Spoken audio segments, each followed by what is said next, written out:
Hvert år skal virksomheter som har plikter etter åpenhetsloven, sånn som dere, offentliggjøre en redegjørelse. Redegjørelsen skal først og fremst inneholde informasjon om aktsomhetsvurderinger som dere har gjort etter åpenhetsloven. Aktsomhetsvurdering går blant annet ut på å vurdere hva slags negativ påvirkning dere har, eller risikerer å ha, på mennesker. Dette kan for eksempel handle om sikkerhet på arbeidsplassen, sosial dumping eller diskriminering. Er det første gang dere skriver en redegjørelse, kan det være vanskelig å vite hvor dere skal begynne. Et godt tips er å begynne med å se på paragraf 5 i åpenhetsloven. Der står nemlig alt som skal være med i redegjørelsen. I paragraf 5 finner vi noen minstekrav til hva en redegjørelse må inneholde. Kort oppsummert skal redegjørelsen fortelle generelt om deres virksomhet, funn som dere har gjort gjennom deres aktsomhetsvurderinger, og tiltakene som dere setter i gang for å håndtere funnene. Poenget er å gi alle et innblikk i deres virksomhetsarbeid med åpenhetsloven. Husk at norske målselskaper må aktsomhetsvurdere alle datterselskapene sine, og derfor må de også redegjøre for disse. Les mer om dette i vår veiledning på nettsidene. I denne videoen bruker vi noen eksempler for å illustrere hva redegjørelsen må inneholde, og tips til hva dere burde unngå. Vi bruker et fiktivt selskap, OpenBig AS, men noen av eksemplene er basert på ekte redegjørelse vi har sett. Vær oppmerksom på at dette bare er eksempler og korte utdrag, ikke en fasit. Innholdet i redegjørelse og hvordan informasjonen er presentert vil variere fra virksomhet til virksomhet, siden alle deres virksomheter er forskjellige, og dere har gjort ulike funn og tiltak gjennom deres aktsomhetsvurderinger. I en generell beskrivelse av virksomheten må dere fortelle om hvordan deres virksomhet er organisert, hvilke driftsområder dere har, og om deres interne retningslinjer og rutiner for ansvarlighet. Her holder det ikke at OpenBig skriver om at de er et stort selskap som leverer bygg- og anleggstjenester i Norge. De må forklare mer konkret om hvordan de er organisert, om for eksempel produkter og tjenester de tilbyr, og markedet de opererer i. OpenBig skriver for eksempel om sin konsernstruktur, hvor mange avdelinger og ansatte de har, hva slags tjenester og produkter de leverer innen bygg og anlegg, og hvor de leverer disse. Det er slik informasjon som skal være med for å oppfylle dette minstekravet. OpenBig har også valgt å inkludere en oversikt over leverandørkjedene sine for å gi enda mer innsikt i hvordan de opererer.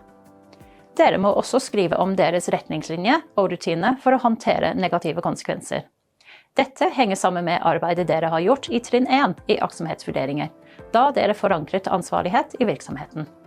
Informasjon kan for eksempel inkludere en forklaring av hvordan dere har jobbet med å organisere arbeidet med aktsomhetsvurderinger, og rutiner og retningslinjer dere har på plass for å håndtere negative konsekvenser.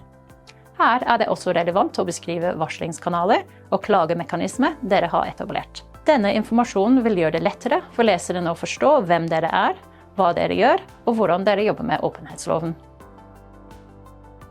Videre må redegjørelsen inneholde informasjon om hvilke faktiske negative konsekvenser og vesentlig risiko for negative konsekvenser dere har funnet.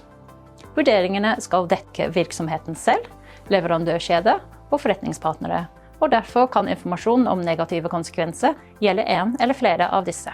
Faktiske negative konsekvenser kan enklere forklares som skade eller negativ påvirkning på menneskerettigheter eller arbeidsforhold som allerede har skjedd.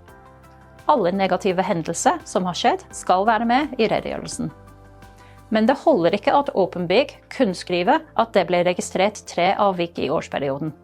Det beskriver ikke hva som faktisk har skjedd. Her har vi et eksempel på hvordan OpenBig har beskrevet de faktiske negative konsekvensene i sin redegjørelse.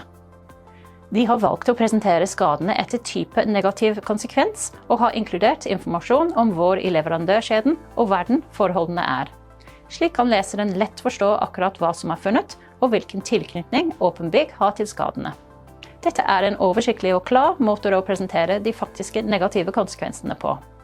Redegjørelsen må også inneholde informasjon om vesentlig risiko for negative konsekvenser.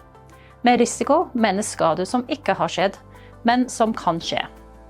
Akkurat hva som er vesentlig risiko vil variere fra virksomhet til virksomhet, fordi dette henger sammen med risikovurderinger og prioriteringer dere har gjort i aktsomhetsvurderinger deres.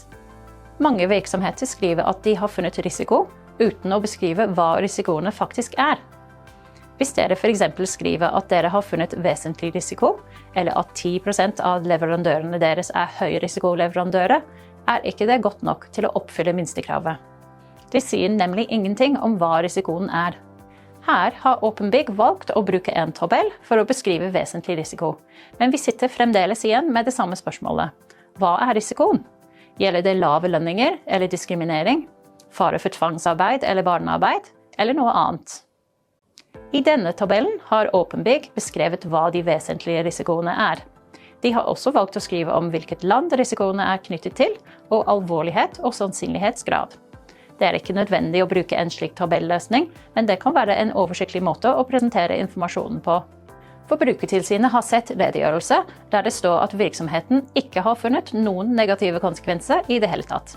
Det vil være sjeldent at en virksomhet ikke har noen form for skade eller vesentlig risiko knyttet til sin egen virksomhet, leverandørkjede eller forretningspartnere. I så fall er det grunn til å gjøre grundigere undersøkelser. Vi er klar over at det å være åpen om aktsomhetsvurderinger og negative konsekvenser er nytt for veldig mange virksomheter, og noen frykter for eksempel omdømmetap.